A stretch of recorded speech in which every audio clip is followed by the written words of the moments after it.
ChatGPT, Claude, Gemini, every single one of them. None of them would exist without one piece of software almost nobody outside tech has ever heard of. It's called CUDA. One company built it, one company owns it, and that company controls roughly 80% of every AI chip on the planet. It started as a side project for video games. Nobody, not even the man who built it, saw what was coming. This is the real story of CUDA.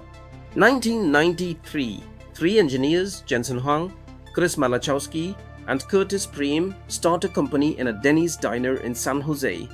They call it NVIDIA. Their goal? Make video games look better. In 1999, they released the GeForce 256, the world's first true graphics processing unit, the GPU. For the next several years, NVIDIA is purely a gaming company. Faster graphics, more realistic explosions, that's the entire business. But in 2003, NVIDIA makes a quiet decision that nobody noticed at the time. They add 32-bit floating point map to their graphics chips. It wasn't built for AI, it was just a small technical upgrade, but it planted a seed that would change the world. November 2006, NVIDIA launches the GeForce 8800 GTX, at the time simply their newest gaming graphics card. But alongside it, they quietly release something else. A software platform called CUDA, Compute Unified Device Architecture, made available to developers fully in 2007. What did CUDA actually do? It let programmers use the GPU for things that had nothing to do with graphics. A normal computer processor, a CPU, does one calculation at a time. A GPU does thousands of simple calculations all at the exact same time.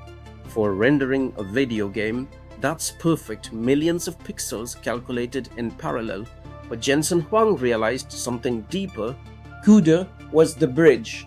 It let any scientist anywhere write code that could run on this massive parallel power. He had no idea he was building the foundation for the next revolution. Fast forward to 2012.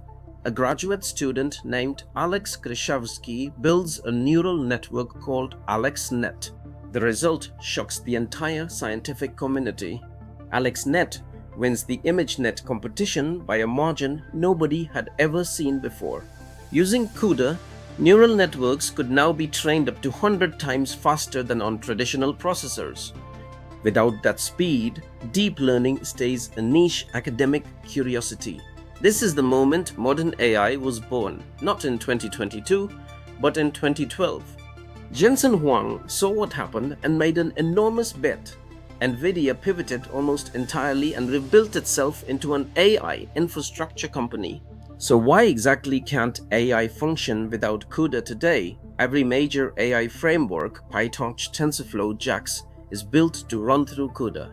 Over the last 15 years, more than 5 million developers have built their tools, their libraries, their entire careers on top of CUDA.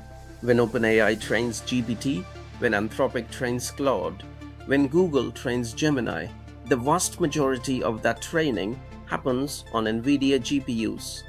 It's not just about raw chip power anymore. It's the entire ecosystem, the libraries, the tools, the years of optimization. Switching away from CUDA is like rebuilding the engine while the car is still moving at full speed. That is the real moat, not the chip, the ecosystem. Let's talk about the scale of this. NVIDIA's data center revenue alone, over $190 billion in a single fiscal year. And NVIDIA controls somewhere between 80 and 86% of the entire AI accelerator market. Their gross margins, 88%. NVIDIA isn't just selling chips. They sell entire data center systems bundled together. Now here's where it gets interesting. Elon Musk has a problem. Tesla needs enormous AI compute for full self-driving. So in 2023, Musk announces Dojo, Tesla's own custom-built supercomputer using Tesla's own chips, not NVIDIA, not CUDA. He invests over $1 billion. The goal? train Tesla's AI without depending on NVIDIA at all. But here's the twist. In 2025, Musk shuts the entire Dojo project down. He calls it an evolutionary dead end. Then, just weeks later, in early 2026, Musk reverses course again. He restarts the project, renaming it Dojo 3, built around new Tesla AI 5 and AI 6 chips. So how is Tesla's approach actually different? NVIDIA's GPUs are general purpose, Tesla's AI 5 and AI 6 chips are purpose-built for video data. The advantage: efficiency. Tesla's chips use much less power, but the disadvantage? No ecosystem. Tesla's chips are proprietary. Musk is betting that owning his own hardware stack gives Tesla an edge. Whether that bet pays off is still unknown. Tesla isn't alone. Google has TPUs, custom AI chips, that now run more than 75% of Gemini's training.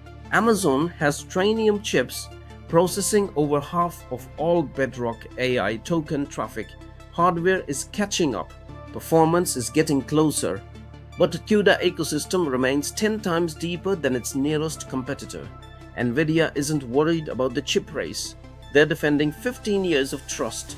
So next time you use AI, remember, underneath it all, there's a piece of software built for video games in 2006, quietly running the entire revolution.